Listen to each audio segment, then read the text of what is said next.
And welcome back. This is another edition of the American Scouts podcast. This is your host, Hooch. With me tonight, I have Tim and Gordon joining us for the first time. So, fellas, let's get right into it. And let's have a little recap of this previous weekend in the Tottenham match. Tim, you want to start us off? Man, what a game that was. What a finish that was. It's one of those games where, like, the way that ball goes in, it's like this year is meant to be kind of one of those games. I thought it was well played. I mean, we just should have scored the second one while we had him on the ropes after the first goal, I thought. And then, unfortunately, we've been getting into this. I put it in the blog, too. I mean, it's like this 1-0 lull we get into. Same thing happened in the Fulham game, and then we let like a cheap goal in, which was the same thing again this time, and then we kind of had to fight for our lives at the end. But 3 huge points. I mean, I thought this was the hardest game we had left on the schedule. There's no easy games, but I thought this was like probably the biggest challenge in terms of the quality of Tottenham, and they're gonna give hell to City. So getting this out of the way and 3 points, it's all good. I mean, I would have liked it to be easier. My heart would have. But I'll take the 3 points and run. Gordon, what was your thoughts on it? Yeah, definitely reiterating there. Hart definitely didn't need that, but it's an exciting win. It definitely feels 10 times better, and you know that the dressing room is buzzing afterwards, and they can definitely carry that through the rest of the season. Again, Tottenham are a heck of a team, and I think they're definitely going to give City some serious trouble. Obviously, City's got them both in the league and the Champions League, so hopefully they can rough them up. City are going to need to come out guns blazing for all 3 games, which could leave them exposed for the other games of the season that they have. And they've got some relegation battling teams that are going to come in to face them. I think their Crystal Palace game is going to be difficult for them. But overall, I mean, we had, I believe it was 17 shots in total, and 10 of them were on target. So it was going to go in. I just think that we keep peppering the net like that, and good things are going to happen. And sometimes it's not us who puts it in the back of the net, but we get the W for it. Yeah, I agree with both of you guys. I unfortunately had to work, and I started a new job, so I had to we work in an open kitchen, so I had a game on the TV right ahead of me. And throughout the match, we were talking about, oh, am I a soccer fan? This and that. I said, no, a fan doesn't describe it. And we were trying to go, kind of going back and forth, and Liverpool got up 1-0, and I was like, okay, it's good. Then Tottenham scored, and then when the ball went in the 90th minute, I lost my shit, and everybody in the kitchen and the serving staff outside the front window got to understand what I meant when I said earlier that being just a fan doesn't describe this. I said the people have been waiting 30 years. I've been waiting about 10 for this season. But yeah, that ball went in, and then I think you guys want to speak on this. Is that 2-on-1 that Van Dijk came back and broke up and had a presence of mind that Son was coming back, and he said, no, I'll let Sissoko shoot on his right foot because he's left-footed. And I think just that split moment, that's why that guy is worth $75 million right there. Gordon, your thoughts? Yeah, $75 million is an absolute bargain when you watch that play again. I mean, I think I watched it maybe 4 or 5 times. I know that as the game was progressing, my father and I were texting back and forth, and he kept reiterating, we got to put another one in the back of the net before Son comes on. We got to. He's been so dangerous coming off the bench. His pace, his creativity, he finds those passes in those spaces that just open defenses up. And he also takes a lot of pressure off of Kane and Eriksen. I know Kane at that point wasn't in, but he definitely causes the defense to start taking notice. And obviously Virgil van Dijk was up to the task, but you don't see that very often. That is, even if he shepherds it out and they get the shot on target, the fact that he held his ground and he didn't bite and he didn't make the play. He let it dictate itself and then adjusted accordingly. I just think it was just brilliant to watch.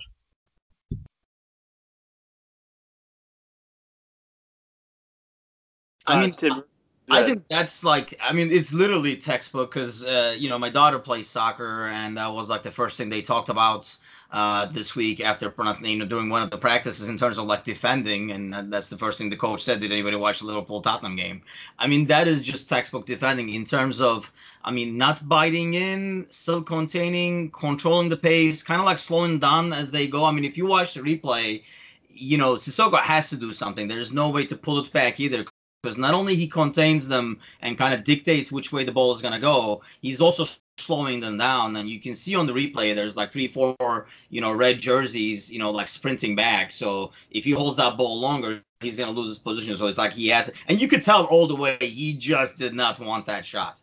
He just wanted to give it away and let Son take the shot. But yeah, I mean, it's textbook defending, and I mean the way he kind of controls the defense, the way he plays. I mean, obviously he's gonna make a mistake here and there too. I mean, it happened a couple of games ago, but man, he's been worth every penny. And I think this has to go back to Klopp and how Liverpool handled business. Is when it didn't happen, when we initially wanted him, we didn't just go get somebody else for like 30, 40 or whatever, somebody above injury like Tarkowski or somebody like that was being talked at the time. We didn't kind of settle for somebody average just to have a body in there. We were like, you know what, that's the guy we want, and we waited, and they spent the money and they got him, and obviously worth every penny. So I think the credit has to go to those guys in terms of kind of holding their ground and waiting for their guy. Obviously they saw something that they really wanted, and now we see why. Because it's not always a given. A player, especially in the center back position, somebody who plays really well in a mid-table or a lower, the bottom part of the table team, does not necessarily mean they're going to do well when they come to a top-level team. It doesn't translate every time, and we've seen several examples of that over the years. And obviously they saw something in this guy that they would work, exactly what they wanted into. And I mean, it's not even a gamble, I guess, at this point, spending that money. It's definitely has paid off. I mean, he's just, even if we don't win the title, he has to be the player of the year, I think. But obviously, usually whoever gets the title gets the award at the end. Yeah, I totally agree. And I think that how ridiculous it is that, we remember the 13-14 season for the Gerrard slip. And that's kind of like the memory in our minds why we didn't win the league that year. I think this play could be the anti-version of that, is where we can look back and say that was the moment that might have won us the league. And it would just be nice to have that being on replay down the road instead of just watching the Gerrard slip against Chelsea.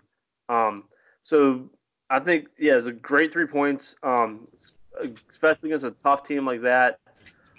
City, of course, had Cardiff this week. They did away with them pretty simple. So looking ahead to that, how do you think that we fare tomorrow against Southampton? I mean, he's playing, obviously, right? So he's well. I mean, it's like the lineup is pretty much, obviously, we know the back four at this point. We know the front three. So I've been reading more and more that Fabinho is going to get the starts. I feel like it'll be Fabinho, Hendo, and Gini, which I feel like Hendo plays a totally different game when he's playing along Fabinho, so that really works well. You know me, I'm the pessimist. I mean, every game worries me. There's no easy games in this league. But I think, with the momentum from, Monday, I don't think anybody expected City to lose points, yesterday. I mean, I know I didn't. And that was kind of probably the easiest game they had left on their schedule, so they got the 3 points. I think, winning would put, the pressure back on City again. And it's odd playing on a Friday. Totally throws me off my game, that's for sure. But I really think, we're going to get that win. It's a tough place to play, but I think the momentum, the quality, and kind of like the determination the team has right now, I think they get these 3 points tomorrow. Yeah, I would totally agree.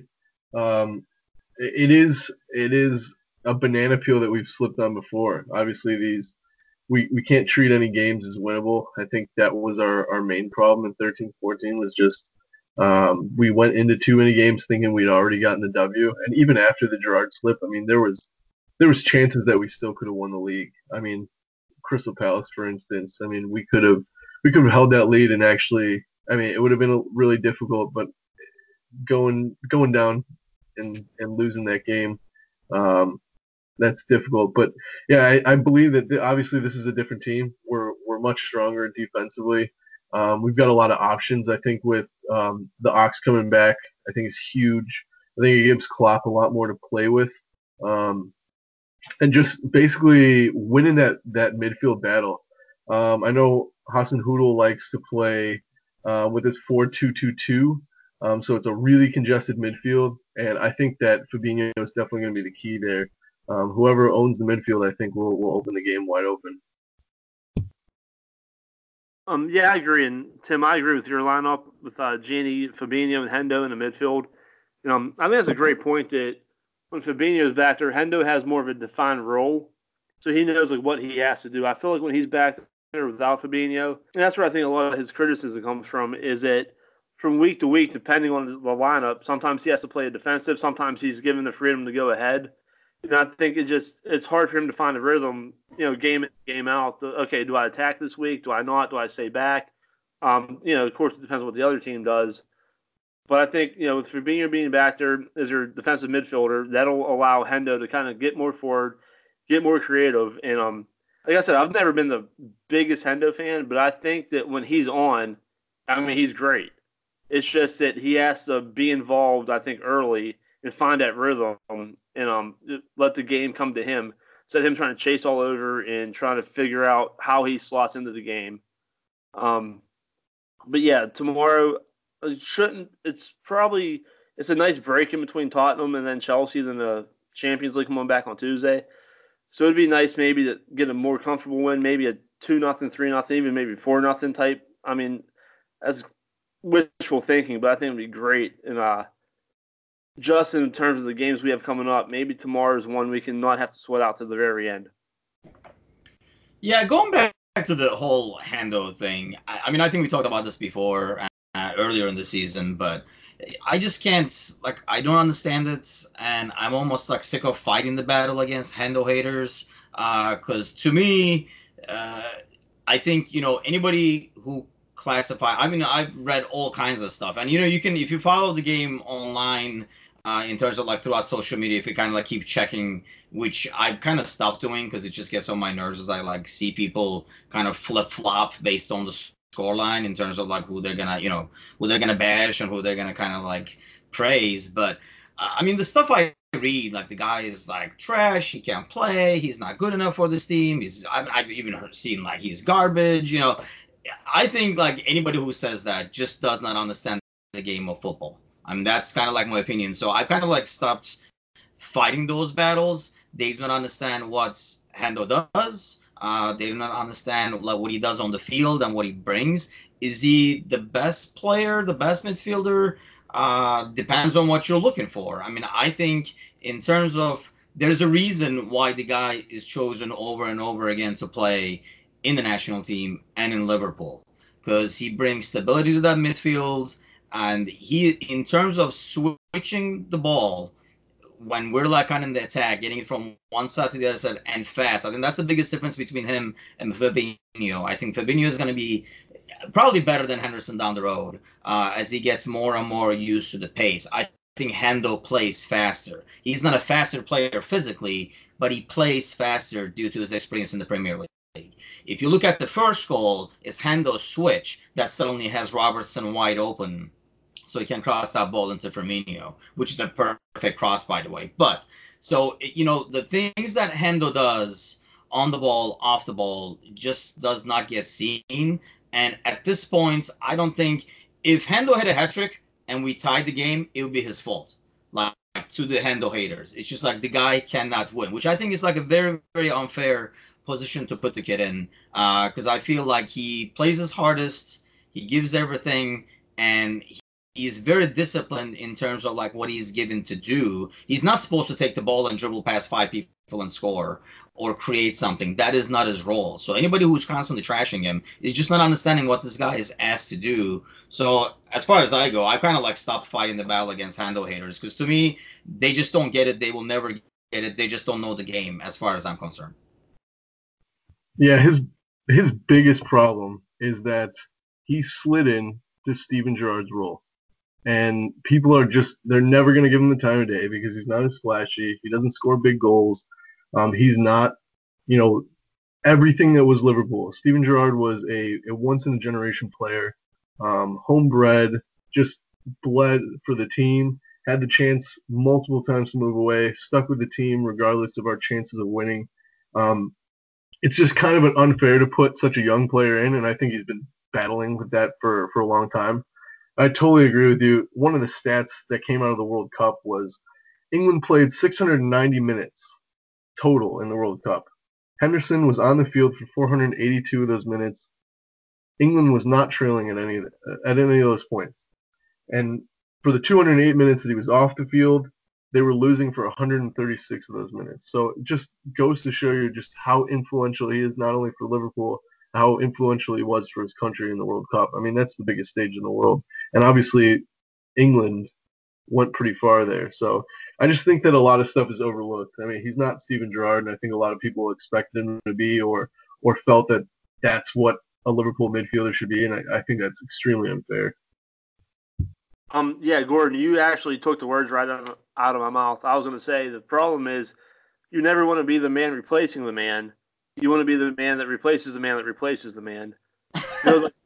Well, like you said, in Liverpool fans' thoughts, they think of a midfield captain. You think of Gerrard, obviously, and then you think of his goals in 05 against Olympiacos in the Champions League final, his performance against West Ham in the FA Cup final. There's a litany of goals you just pick off the top of your head that in the last 2-3 minutes of a game that he rescued for Liverpool.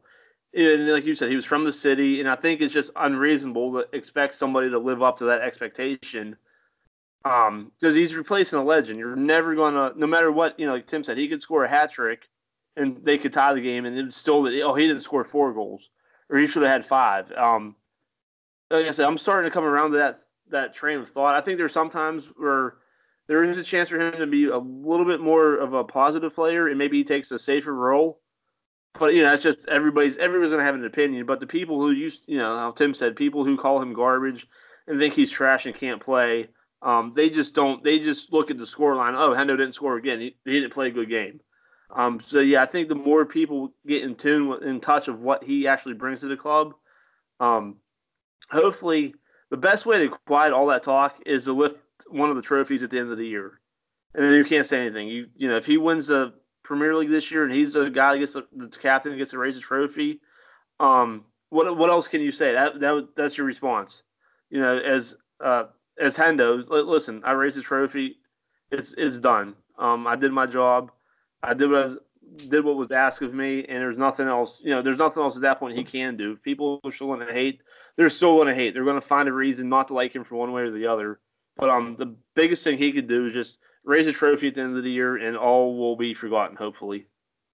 I think the expectation, that people do not understand how, the way the midfield is built and the way, kind of Klopp has it put together, when we have, Milner and Handel at the same time out there and stuff like that, just people go like nuts because, they want midfield to have the creative players like Keita, Shaq, Lallana and stuff like that, which I understand, but, you cannot have a bunch of offensive-minded guys in midfield, have your right back and left back constantly push up the field, and, what's going to happen is you're going to have those scenarios where 2 guys are running at Van Dijk a lot more often. So having Hendo, Fabinho, Milner kind of like protect the midfield and protect the counter is what enables, like Robertson and Trent to be able to push up forward.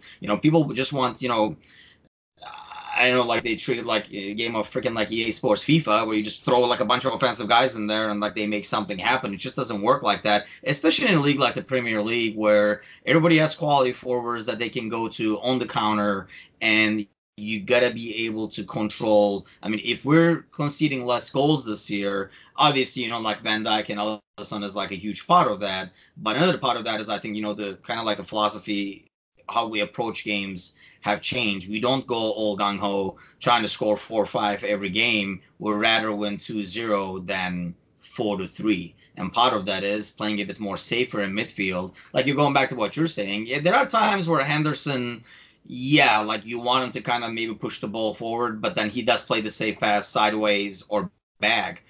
But he's keeping possession as opposed to trying to force something, which I think was happening a lot with Keita and Shaq, which is probably part of the reason why they're slightly in the doghouse, is that creates an instant turn over and starts the counter right away, right in the middle of the field. So sometimes, playing the ball back and playing it safe is better than rolling the dice, because you are playing against quality teams week in and week out. This is not, the Spanish league where the bottom of the league is just how many are you going to score on them, 4 or 5 or 6. So bottom line is I just don't think he gets a fair share, fair credit in terms of what he brings to the team.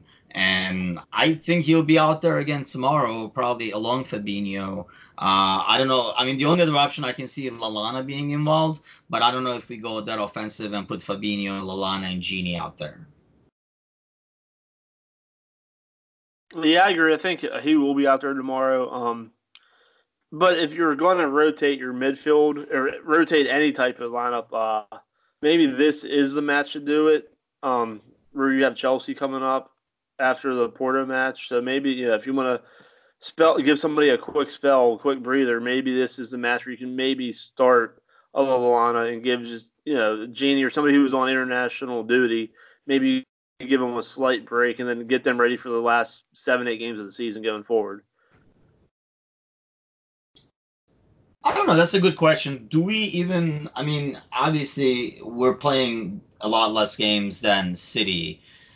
At this point, do we even do a rotation, or do you just go all out every game, throw your best,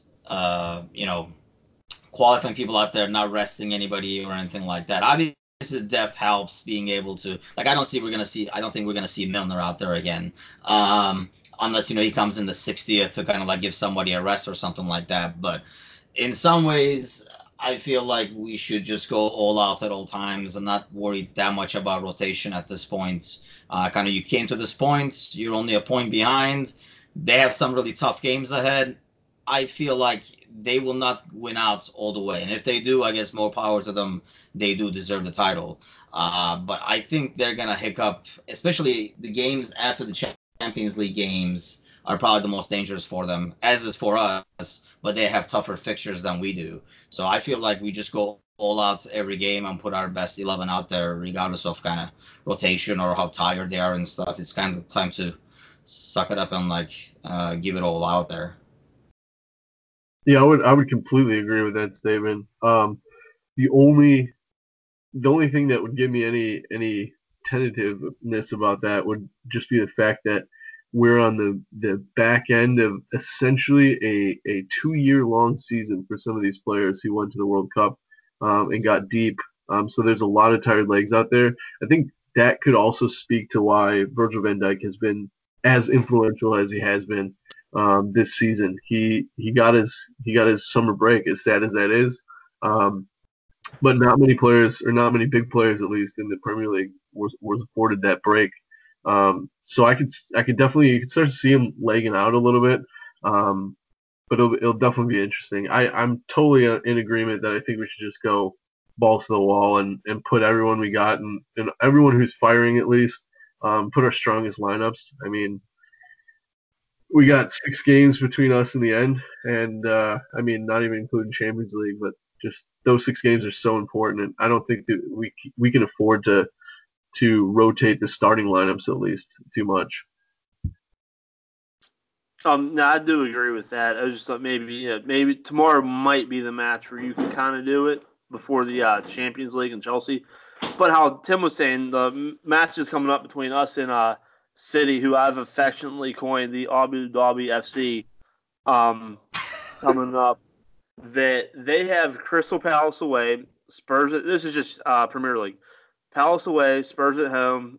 They play the Scum away, Burnley away, Leicester at home, and then Brighton Hove away.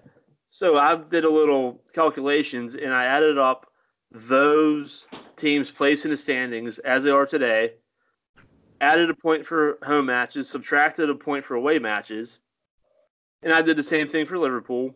And at the end of the day, the total score comes out that City has a 49.5 score on the remaining schedule for toughness, and Liverpool has a 74.3 And based on that, Liverpool's going to win the title by about 25% chance. I called Hooch has got his Premier League glory. I love it. I love it. But really, because looking forward, after we play Chelsea, we have Cardiff, who's a good chance of getting relegated. Huddersfield's already eliminated. Newcastle's toward the bottom of the league. Wolves is hanging in there. But, I mean, City has Palace away, Spurs at home, like you said, 3 times across all competitions. They play at United, which is a tough match. Just after, if we can get past Chelsea, I think we can win out for sure. And with City, you never know. So, looking ahead, I mean, based on strength of schedule and points that we should get, we should have the edge of gaining that 2 points to overtake them in the league. Yeah, I think looking at City's schedule, a lot of favorable results over the last 2 weeks kind of went our way. Obviously, United dropping points. They're going to want revenge, especially against their city rivals. They also lost in a red card and also a yellow card accumulation 2 big defenders for them. I personally would not want either of them on my team, but for them, they're definitely the first names on the team sheet over there. And so for their next 2 matches, there's a good chance that they could drop points again, which will make that City game just so much more important for them to win. I think that's the big slip up chance for City there. And like I said, I think Palace away is a lot tougher for a top 6 side than it is for anybody else. I don't know what it is about Selhurst Park, but they really get it up when the big games come. And I think those are the 2 that I'm looking forward to in terms of hoping that City lose points there. I think for us, the one that I have circled is probably Wolves. They've been so good, especially against top 6 sides. But I'm really hoping that their priorities lie elsewhere in the FA Cup final. I think they got a really good shot at making it. And if they do, then obviously that last game this season might not mean as much to them. And they'll be focusing most of their efforts towards that final. But obviously it's not played on paper, and if I had my way, we would have won 5 or 6 championships by now, but we'll have to see. You should have used Hooch's guide. Yeah. Unfortunately, I'm not so great at math, so I don't know what I would have came up with. I mean, looking at the schedule, I feel like, as of end of April, the last 2 weeks, we have to have the edge because I don't see City losing points in the last 2 weeks. But until then, I think every game they have, they could possibly lose points. So those 4 games right there are the dangerous ones, with Tottenham, obviously United, and then Burnley away is one of those games that you never know. With Burnley, just the way they play, and they're good at set pieces, anything can happen kind of games. It's a tough place to play. And obviously Crystal Palace, just because they're dangerous and they can score. Watching this last City game, it just felt like they could have played another couple of days and no, they wouldn't have scored on City. They're just not very hopeful. Like, there was no hope of them scoring, even when it was 1-0. They just got totally dominated. So, but you never know. I mean, especially coming back from Champions League. I mean, that's going to be tough for us too, even when we have an easier schedule on paper, because it's just kind of like a total shift. I mean, I just hope we kind of take care of business in the first game, and so the second away game is not as stressful or is not as crucial, especially, psychologically as draining as what they're going to, I think, face, especially with the new stadium and stuff like that. I think that's going to be a great matchup to watch. I just hope that, like Liverpool doesn't come out thinking it's Porto only and it's going to be easy. That's probably my biggest fear out of the Champions League rounds, to be honest. Yeah, having previously faced them and kind of walked over them last year, I think that's definitely a big fear. It'll be really interesting to see, though. I think that's gonna be a fun game to watch because personally, I think last year, although we didn't win it, it was a fun ride. But I'm way more concerned about the Premier League, so it'll be kind of a bonus game. Not gonna say I'm gonna relax completely for that one, but that one should be very interesting. Obviously, Porto's got something to prove as well after getting kind of humiliated in the first round last year. All right, well, Gordon, since you brought up the Champions League kind of being like it's a bonus for us, we're gonna play a little game of either or. So if you guys had the choice, would you rather win the Premier League or would you either win the Champions League this year?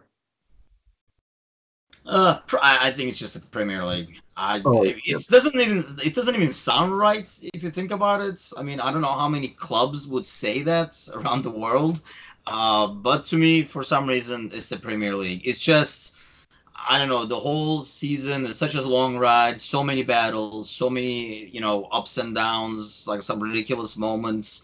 I think it would just be more rewarding, and this team kind of deserves to get that title and I feel like once we get one, the floodgates will open. The pressure will be a much less. That's a good topic probably for another podcast in terms of like who you would see next year making the jump to catch up with City and Liverpool. But I feel like once we get one title and kind of get it off our back, the floodgates will open. But for me, it's the Premier League by far. I mean, I wouldn't even not even a second thought about it. yep. I'm on the same boat there. I've seen a Champions League. I've seen three Champions League finals. I've seen us lift one, and probably what will go down as one of the most exciting games for a neutral fan. Heartache for AC Milan and heart attack for Liverpool fans. I I mean, at one point it looked like we could have went down 7-0 there, and watching them lift that trophy. I mean, I've seen that.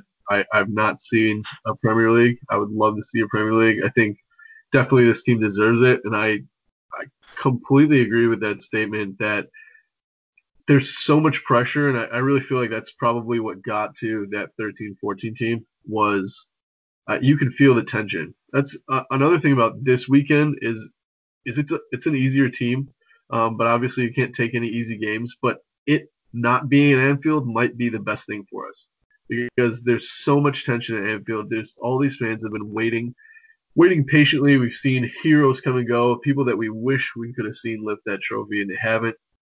And I think that once we get that one down in the Premier League, then they definitely will open that pressure at Anfield will come off. Because if you've ever been to a game at Anfield, you know the fans live and die with every single pass. I mean, they're applauding hard runs.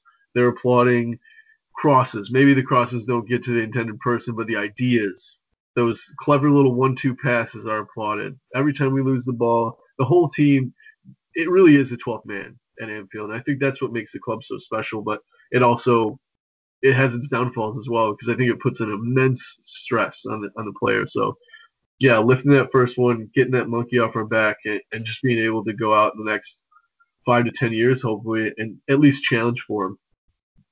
I'm actually glad you brought that up because that's one thing I was thinking throughout the game this weekend. Because I remember, like, actually, Hooch and I were on that podcast, and we're talking about. I can't remember if it was like the Leicester game or West Ham game. It was one of those games that we tied at home, and the crowd kind of like almost like turned on the team a little bit, got frustrated too early. I was amazed and impressed and very proud that when the game got tied, the crowd kept going, and that really helped the team keep pushing.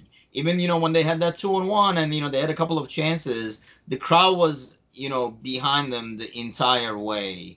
I was kind of afraid, and I would think any team that's coming to Anfield before, or having seen a couple of those games where the fans got frustrated and kind of like panicky a bit too early, they would think, if we get a goal in, we can kind of turn over the stadium against them and kind of make it our advantage instead of a disadvantage. It kind of totally played the other way this week, I thought, and the crowd was just outstanding, and they were behind them the entire game, even when it was tied all the way till we scored. Obviously, after that, it's easier to get behind them. But I thought that was like a huge change compared to maybe like a month or so ago, where it was a lot more tense in the stadium than it was this week, it felt like.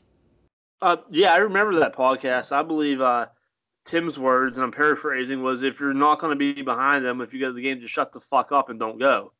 I said that. That's probably the only time I swore on the podcast, by the way. I remember that because then 2 sentences later, you went back to saying heck and gosh darn. So, but yeah, you did pull a Cosby on that one, and it came out. I do remember that. But yeah, I'm in agreement with you. I think just to wait for close to 30 years to win a Premier League trophy. It's the fact it's a 38 game schedule. it's really it's a marathon, and you go from week to week. And around Christmas time, we were talking that we can be 7 to 10 points up on City and run away with it, and now we're with 6 games left. It's a point difference. It's just a wave of emotion. Champions League between the group stage and the knockout round, it's not as drawn out. It's drawn out, but it's not so many games that you literally you almost die with every goal. In the Tottenham game got 1-1, you're like, if we lose, this could be it. This could be it. But yeah, I agree. There's some pressure in the fact that so many people is season in and season out want to see us lift that Premier League trophy. I would definitely agree that the Premier League is a trophy to lift this season. I'll gladly trade Pep the UEFA Cup Champions League for the Premier League. Just do a little deal before the season started. Yeah, and I think he would probably take it at this point. Yeah, exactly, and that's the thing. Yeah, he would definitely snatch that. That's what he's after, and that's kind of what I know he wants to go for 4. I think it'd honestly be incredible, but I really think that if he had to choose, it would be Champions League, which I'm hoping bodes well for us over the coming weeks. Yeah, for sure. So the next question is the more exciting finish, the 96-minute win against Everton, or this past Sunday, the 90th minute win against Tottenham? Man, that's a tough one. What is the question? Which one is more exciting, or that's a good question, because more exciting, more dramatic. Which was a more breathtaking, we'll say, though Origi's goal against Everton, or how Mo headed the ball and it came back out and it was a known goal against Tottenham. Which one made you jump out of your seat more? I would say, if you had to pick. Probably I honestly just maybe because it was more recent, but obviously it has bigger implications in terms of recent title surges. But I would probably say the Tottenham one. The Everton one was awesome, but at that point, I mean, we were doing well, but we weren't in this title race with 6 to go. Obviously, it's always nice to get a win against Everton, but those are kind of the ones that you expect. These Tottenham can pull a win out in their day. I mean, when they're on point, they're a very difficult team to play. And I think it just means more with that win. I think was really going to catapult them into the last couple of weeks here. At least that's what I'm hoping. Fingers crossed. But yeah, I'm gonna have to say the Tottenham one. And definitely, I was walking to brunch. My friends dragged me away from the TV, thinking that it was a tie. Put the game on my phone and walked down the street, and Mo headed that one in, and it went over the line. And I ran up and down the street screaming. Probably woke a couple people up, but yeah, I think that one definitely means more. Huh. See, I would have to confirm this with the neighbors, but I'm pretty sure I definitely yelled and screamed a lot more at the Everton game. And I think that was mainly because the Tottenham game was more, it was like disbelief / relief. So don't get me wrong, I screamed again and yelled and screamed and freaked out the dog. But my daughter and my wife was watching, they were yelling and stuff too. And I think it was more because it was a relief, because it was almost like the season was over. And so I think that whole relief of, we're still in it, was like I said, it was probably a bigger goal, a bigger win. But in terms of emotion wise, I think I was a lot more happier and jumping for joy for the Everton one. And it was Everton, and it was comical. There was a bunch of factors to it. But this one, I think it was a huge part of it was just a relief of seeing that ball kind of trickle in.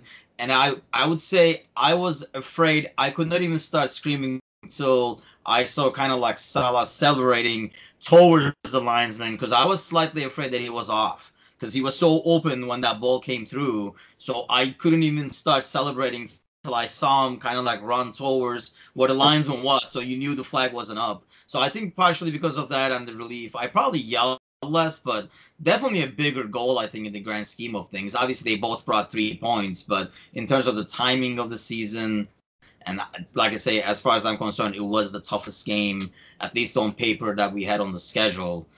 So even though it's a bigger goal, I think I'm going to have to say the Everton in terms of screaming. We have to ask the kitchen staff, I guess, to get your answer, huh? Well, so it was funny because I was working at Buffalo Wild Wings during the Everton match, and I watched that, and I think just the fact that it was Everton, and Pickford said earlier in the year that he would never blunder like Allison did, and then the fact that the ball comes in, he tips it, it hits off the goalpost twice. Like, that's something you couldn't make up in a movie for a dream ending. Like, you couldn't write that ending that, that's how the game's going to end. It's going to hit off. He's going to tip it off the post twice. Origi heads it in. And then, like you said, on Sunday, I saw it all happen, and I saw the ball go, and I saw everybody celebrating, but I was waiting for, like how Tim said, you wait till it came away in celebration, because I was with somebody offside. Was it a handball? Because you couldn't really from where I was standing, I couldn't get a clear view of what actually happened. So you never know, like in that scrum, that somebody maybe call a foul, that the keeper maybe have a hand on it, and somebody kicked it free. So it was like kind of hold your breath and wait. But I think just in terms of this late in the season, that the Tottenham was like how Tim said, this is a relief, because if that ball doesn't go in, the season's basically over. Whereas against Everton, I think it was in December, there were still a lot of points to make up. But both of them for me were huge. Like that, Everton, like you said, was comical. What happened to Pickford and the memes that came out with him having little arms and little hands, and you'll never beat that. But in terms of importance, I would have to go with the Tottenham goal on Sunday. Yeah, I mean, I have my DVR set to like record anytime like anything Liverpool related is on, for example. And, you can only have so much memory, Xfinity allows you to. But there are games that have not been deleted. And one of them is that Everton game, because I feel like I can watch that last 5 minutes and the 10 minutes afterwards, the post game, because it was just a comedy. So I would enjoy that. So that's still saved. The United game is saved just because it's United. I can just play it and show my brother or something. And now the Tottenham game, I think it will be there for a while. It's just like one of those games that you were like, holy cow, what a game that was. And what kind of a brunch did they offer you, man, to pull you away from the TV with like a couple of minutes to go? Yeah, they're not very good friends.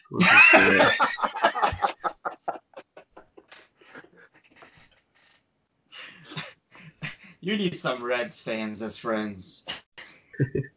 Yeah, definitely. Yeah, they just apparently breakfast was a little bit more important than that. But they kept saying, "You got your phone. You got your phone." And I was like, "It's not the same." Okay, so here's one that I was browsing around the internet today and came across some early transfer news going into the summer, and Barcelona apparently wants to raise over $300 million this offseason to revamp the squad. So here's the question. Going into next season, out of these four players, who would you want to have? So you could have Phil Coutinho back for around 90 million euros. He's 26, and his contract runs through 2023. You could have Luis Suarez back for around $56 million, 56 million euros. His contract runs through 2021, and he's 32. You could keep Naby Keita, who's 24. His contract runs through 2023, but you could sell him for 65 million euros. Or we can go back after Fekir, who's 25. His contract goes through 2020, and you could have him for 71 million euros. So out of those four players, who would you like to see the Reds possibly have next year? Ugh. Yeah, this is a tough one. I put some research into this one. I would say, in terms of what this team needs and would be beneficial, I would say, and to be honest, I think that price is too high for Suarez, just because of his age. But I think I would say Suarez. I still feel like, I mean, I loved Coutinho when he was here. He's still sadly my daughter's favorite player, but he just does not fit the system, first of all. So unless he's gonna play on one of the wing, he just does not fit the system we have, what we want out of the midfield and stuff. He's not able to give. I don't think he fits Klopp. And Keita, so that's a tricky one because we already have him. So I mean, are you trading him? Like, are you selling him and getting somebody else? Because that's not really a new signing. Like, you already have the guy. But out of the three names you mentioned, I think I would say Suarez. Yeah, you would basically probably have to sell Keita to raise funds to maybe get one of these other guys. So you'd be essentially trading him Oh, I for one gotcha. of these other three. If we're trading probably Fekir, I would say. In terms of, it would balance the money. Like, I feel like because of his age, Suarez should not be given that much money. I mean, the guy can still play and he can finish like no other. And he would fit the system because of his work rates and how he moves around the field. But I think, if we have, I have not. I think he still has potential to be able to be good in the Premier League. But if we're doing something, if we're doing a swap, I would probably swap him with Fekir. Yeah, I'd go with Fakir too as well.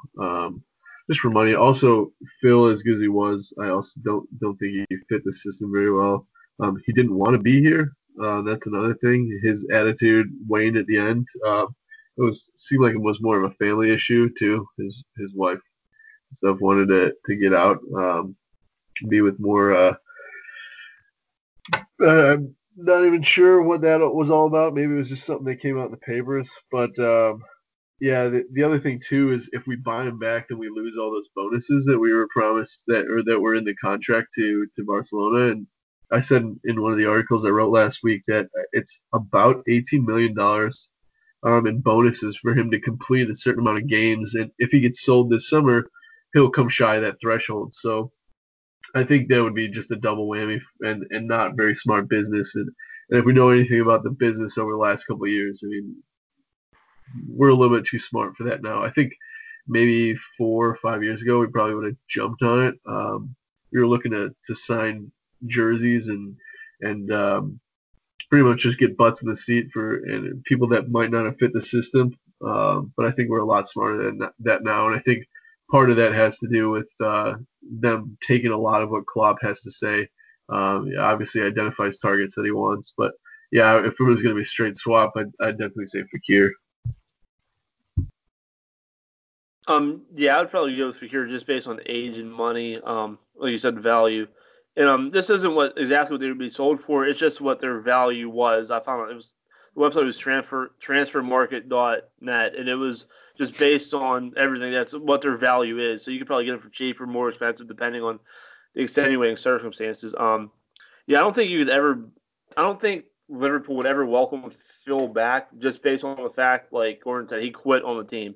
At least Suarez played out that last year and busted his ass. We made a deal with him, before give us one more good year, and then we'll get you to Barcelona. Just trust us. Or Phil was kind of like you could see he got the boo boo face and wasn't happy with it. And I think the fact that he quit, that'd be a hard pill for a lot of Liverpool fans to swallow. Kate is a hard case to make for us. We really haven't seen what he has to offer. I mean, we've seen glimpses of it, but he hasn't got an extended run of games. So maybe he's one that still can pan out. But it's just, we were so close, I think, last summer to getting Fekir that they must have really seen something in him that they liked. And then at the last minute, the deal fell through. Whether it was, they thought maybe he had bad knees, maybe his club was pissed that Liverpool was so public that going forward, it's almost announcing him. Basically, he was in Liverpool doing the welcome video for LFC TV. But yeah, I think based on the age and then his contract runs through 2023 or 2020, but you could always extend him out because everybody else is signed 2022, 2023, and 2024. This is our window, the next 7 years, where the core is all around 25, 26, and those deals put everybody in their early 30s. So I think if you're going to make a run, this could be another golden age of Liverpool football. Yeah, I mean, that's the biggest thing, I think. It's a young squad that's locked in for a while. And I'm sure there'll be people coming over the summer trying to lure a couple of the names because there's some big budgets out there like, Real and stuff like that this summer. But I feel like, maybe the Fekir deal will be similar to what we did with Van Dijk. We kind of like wait for our guy. I don't know if it was really the knee or there was something else, but maybe we kind of wait for our guy and we get him, and it's kind of like well worth the wait, kind of like we did with Van Dijk. Yeah, my judgment was that it had something to do with the World Cup, and the French squad just kind of being a little bit annoyed that he was more focused on that transfer deal than the preparations. Obviously, France went on to win it, so he probably made the right decision to be a part of that. But I really think it came down to it had more to do with the World Cup than anything else. And I'm really hoping that we can get that deal done this year.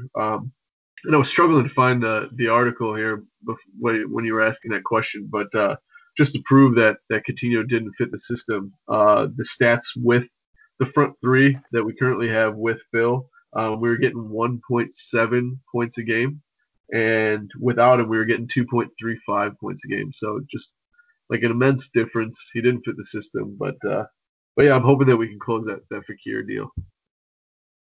Yeah, the other thing with like Suarez would be great to have, but I don't know if he could have the work rate that he did back when he was with us, going back 4 or 5 years ago when he was in his late 20s as opposed to 32 going on 33. That's just a hard ask. If we got him, you'd almost have to start him, and then you'd probably move Bobby back to the number 10. But with the pressing that we do, that's just hard to ask Suarez to do that for, counting Champions League games, 45-plus games a year. And I don't think at his age and his talent level he would be accepting of a super sub type role. At least not yet. Maybe 2-3 years down the road, maybe at that age, maybe you can get him in and we'll play sparingly, and maybe he feels like he has some unfinished business. But I think at this point, it's just hard. It's a hard ask to ask somebody to put that amount of work in, especially in the Premier League because it's so much more physical than La Liga is. And I just think that for the money, the age, and all that, Fekir would definitely be that missing link going into next season. I think that would be the issue. Like, is he going to be okay for that role? And I mean, I think he'd be the ideal piece to kind of, put on that team instead of front three, have 4 people. I mean, like when we make these lineups, we talk on the podcast and, on the sites, like we kind of like make predictions. I mean, does any thought even go to the front three at this point? No, not really. We just like plug those 3 right there. So I think, you do need more quality coming off the bench. I mean, D-Block seems to be that guy right now who kind of comes in and brings some energy on the wing, which has been great to see. But I mean, obviously Sturridge is going to be gone. And I know, like everybody's talking, like Brewster could be that guy, but he's still like really young. So bringing somebody like Suarez with his experience and more importantly, experience of the Premier League. And that's because that's the biggest thing, you bring somebody from outside, it takes some time to get adjusted to the league, the physicality, the pace and everything like that. Bringing a guy like Suarez, who's kind of like been there, done that and done it well would be golden. But yeah, like you're saying, Tim, I think it's just a matter of, is he going to be willing to take that role, or does he still see himself as number one guy at all times? I mean, it's not like he's playing bad right now. I know he had like kind of like a slump for a while this season, but the guy's quality. He can finish, he can bite. I mean, he can do it all. So it would be nice to get him back, to be honest. Yeah, I think that's probably the point to make is I don't think that he would be okay with a second fiddle role. I know that sometimes that influential veteran in the locker room is something that people don't put enough stick in. I think it's a lot more beneficial than people think. I honestly, this might be an unpopular opinion, but I really feel like bringing in Colo Touré in that 13-14 season from Rodgers was a masterstroke move. I think he just brought something to the locker room that wasn't there before. Again, a guy who had been there, done that. But Touré and Suarez are 2 totally different players. Touré kind of loves that role, and I think Suarez is more of a name in the headlights kind of guy. So I think it might be difficult to coax him away, but it'll be interesting to see. Yeah, I just think it's anytime you read anything that Suarez comes out and says, Like there's that he was playing FIFA this summer and he was picked Liverpool and he always says they still hold a special place in his heart. He just always floats little tidbits out there to the media where you kind of hold on to maybe he can come back one day, even if it's for a season or two, and maybe he can help us win that Premier League trophy. If it's not this year, hope it just seems like he always holds us in that special place to him. And maybe a lot of that's the fact that like we did let him move on to Barcelona when we could have held on to him. But he just always floats that. Well, it's always Liverpool's always been great. It's always a dream to play there. He always just it seems like every month or two there's something he just floats out. Even like when he said that he hoped he got United in the Premier League because it would be great to knock him out of Europe one last time. That's definitely coming from somebody who played at Liverpool and felt that connection to the city and to that crowd. That he would still say that it'd be great to knock United out of Europe one last time. So I guess about to put a bow on this podcast. Your score lines for tomorrow. I'll go with the unusually optimistic view of I say we win 3-0. Okay. Gordon? Yeah, that's exactly what I was gonna do. So I'll go one step further. I'll say Salah gets 2, and I think one of the defenders gets a header off of a corner for 3-0. Okay, well I picked 4-0 in my preview article with Salah getting a brace and being possibly involved with one more goal. I think Salah is just so close in the fact that while that wasn't technically his goal on Sunday, the fact that it came off his head and went across the line, maybe that triggered something in him. And we've been saying this now for seems like 3-4 weeks, but I think he's breaking out tomorrow. I'm writing down 4-0 Liverpool with Salah with a brace and an assist. Sounds good to me. I think it's just this type of match where it's going to be a nice, Tim, you can sit back and relax. We'll be up 3-0 at halftime. No heart attack moments in the 90th minute, and we'll just take this one, and we'll move on to the Champions League on Tuesday. I can use one of those. It's been a while since we had one of those. So yeah. A nice breakfast in bed, just kind of relaxing and up, and the rest of my days got a smile on my face without any roller coasters. And go out to like an afternoon tea or brunch or something early, lead in hand, whatever. Yeah. All right, guys, any final thoughts? No, let's just keep getting the 3 points. And, I mean, we just got to do our end. We got to get the 18 from the last 6 and then hope City trips. And I think they will at least once. We just got to make sure we take care of our business. Yep, definitely. We can only play our games. We can't play theirs. With 6 to go, I think it's extremely important to just go out there and play the way that we've been playing all season. And if we get to the end and both of us win both games or all remaining games, I think we're going to look back on this season with some real fondness. So let's just enjoy it. Okay, guys, this is another edition of the American Scholars Podcast. As always, like, share, and subscribe. For Tim and Gordon, this is Hooch. Signing off. Up the Reds. Reds.